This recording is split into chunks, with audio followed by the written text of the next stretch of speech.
कि ताजमहल किसने बनवाया, क्यों बनवाया, कब बनवाया? मिलॉर्ड, ताजमहल दुनिया का 7वां अजूबा है, उसके बारे में कोई दो राय नहीं है।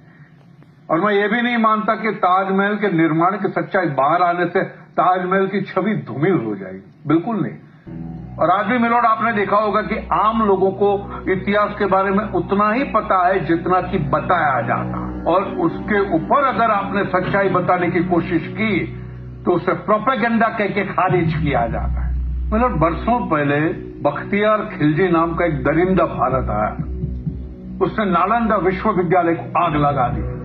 नालंदा विश्वविद्यालय जहां दुनिया भर से लोग पढ़ने आते थे, 90 लाख किताबें जला दी थी।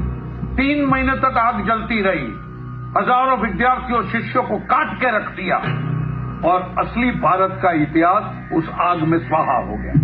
फिर आए अंग्रेज, उन्होंने भी हमारे इतिहास के साथ खिलवाड़ किया और जो मन में अनाप शनाप लिख दिया। और फिर आजादी मिली तो एक नया दुश्मन खड़ा हो गया, वामपंथ।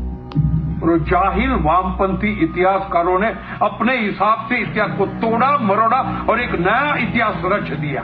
आप देखिए मिलॉर्ड, हमें अंग्रेजों के अत्याचार के बारे में पढ़ाया जाता है, कभी मुगलों के अत्याचार के बारे में नहीं पढ़ाया जाता। वरना सब जानते हैं देश में अनगिनत मंदिर टूटे हैं, सोमनाथ से लेकर काशी विश्वनाथ तक, लेकिन उसका कोई जिक्र नहीं है। अंग्रेजों ने 200 साल राज किया मिलॉर्ड, लेकिन कभी भी किसी मंदिर को तोड़कर गिरिजाघर नहीं बनाए। तो मिलॉर्ड, जिस शाहजहां को सेक्युलर कहा जाता है कि सभी धर्मों से प्यार करने वाला, सभी लोगों को गले लगाने वाला, एक मासूम सा क्यूट सा, वो शाहजहां ने देश में अनगिनत मंदिर तुड़वाए हैं और अकेले बनारस में 76 मंदिर तुड़वाए हैं।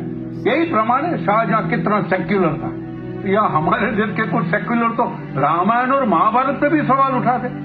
उनके हिसाब से तो राम और कृष्ण का तो कोई अस्तित्व ही नहीं है, ये तो सब काल्पनिक पात्र है।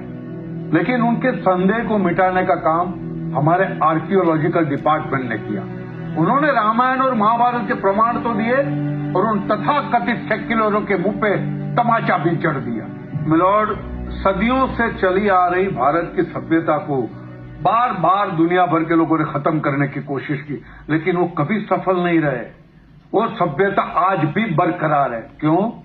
क्योंकि भारत की रग रग में सनातन है। और ये सनातन का अर्थ यहाँ पे किसी परंपरा, पंथ या धर्म से नहीं है।